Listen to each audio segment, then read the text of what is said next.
So when I looked at him and as he was explaining, very desperate, I was actually dozing. And when I woke up, I felt really insensitive, but I had not slept the whole night. I had a baby who was less than 6 months who was keeping me awake the whole night. And I had to apologize to him and be very frank and tell him, look, I hadn't, it's not because I don't feel, sensitive for what you're going through, but I'm really, really tired. I hardly slept. And so it's not easy at all. And for me, that's probably the hardest part. But I think, and I don't know if anybody can actually balance. I think you just have to find a way to cope and manage.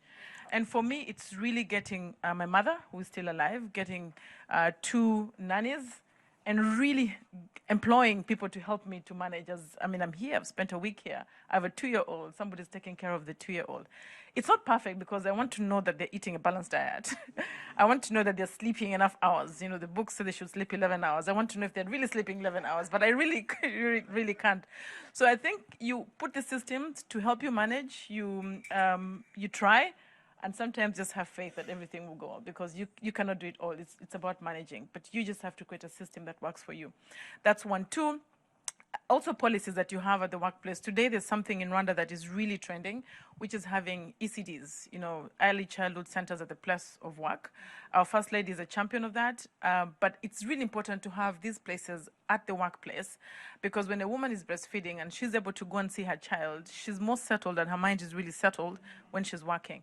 The other one is maternity leave. For a long time, employers thought that women were expensive to employ, because in Rwanda, like many other countries, women are, the population is 70% people less than 30, and 52% of the population is women. So you're going to have a lot of them going on maternity leave.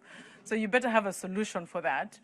What we did is that we came up with something that we called a Maternity Solidarity Fund, which allows everybody who is working, as long as you're in the workforce, whether you're 60 and a man or whether you're 25 and a woman, as long as you're on a payroll, you contribute a percentage of your salary to the Maternity Solidarity Fund. So that when people go on leave, the employer doesn't have to face the burden themselves. They pay for 1.5 months, and the other 1.5 months is paid for by the Solidarity Fund.